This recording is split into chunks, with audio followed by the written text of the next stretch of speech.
اعوذ باللہ من الشیطان الرجیم بسم اللہ الرحمن الرحیم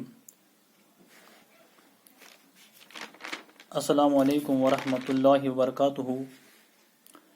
Dear students, I am Fayaz Ahmed Angar, teacher, Primary School Kharmala Varno, class 3rd primary, subject Environmental Studies. My topic is Foods we eat, part 2. پیارے بچوں، ہم نے اس چیپٹر کے بارے میں پارٹ 1 میں پڑھا ہے کہ اس چیپٹر میں بچوں کا ایک گروپ آپس میں ڈسکس کر رہا ہے کہ انہوں نے کیا کیا کھایا. وہ ہم نے پڑھا ہے کہ انہوں نے کیا کیا کھایا. ارے بچوں، اب آپ یہ بتاؤ کہ آپ زیادہ تر کیا کھاتے ہیں. کل آپ نے کیا کیا کھایا؟ What did you eat yesterday?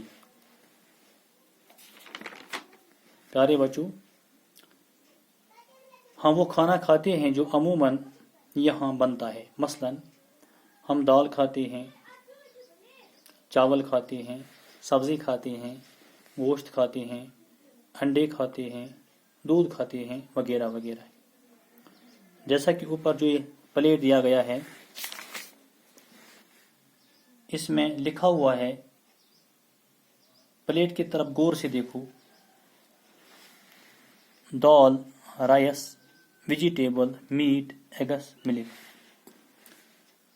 Did all the children in the class eat the same food yesterday?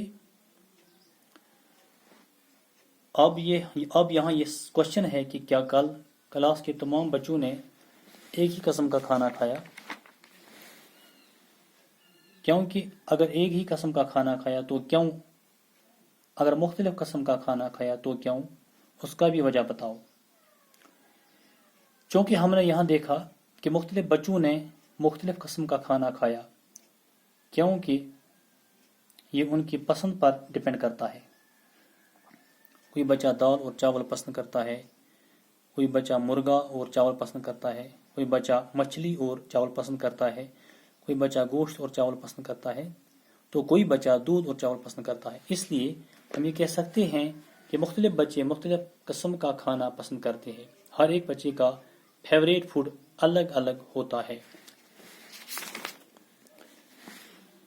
You must have noticed that in the picture given on page 27, there is one child in whose house no food was cooked. What could be the reason? ہاں، ہم نے جان لیا کہ جو تصویر صفحہ number 27 پر دکھائی گئی ہے کہ وہاں ایک بچہ ہے جس کے گھر میں کھانا بنا ہی نہیں تھا. ہاں، یہ صحیح ہے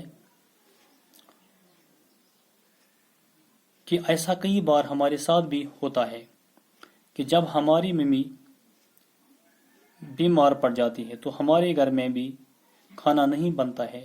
تو ایسا ہی کچھ اس بچے کے ساتھ بھی ہوا ہوگا کہ اس کی ماں بیمار پڑی ہوگی، یا یہ بھی ہو سکتا ہے کہ اس کے گھر میں کھانے کے لیے کچھ بھی نہیں ہوگا. یہی اس کا ریزن ہو سکتا ہے. اس لیے یہاں یہ ہمارا فرض بھی بنتا ہے اور ہمیں یہ سبق بھی ملتا ہے کہ ہمیں دوسروں کا خیال رکھنا چاہیے، ضرورت مندوں اور غریبوں کی مدد کرنی چاہیے، کیونکہ یہی خدا اور خدا کے رسول صلی اللہ علیہ وسلم کا فرمان بھی ہے. اس سے وہ ہمیں راضی ہو جائیں گے، ورنہ وہ ہمیں ناراض ہو جائیں گے، اور کل قیامت میں ہمیں اس کے بارے میں پوچھ گچھ ضرور ہوگی. پیارے بچوں، مجھے پوری امید ہے کہ آپ نے اس سبق کو اچھی طرح سمجھا ہوگا اور یاد بھی رکھیں گے. خدا حافظ. شکریہ.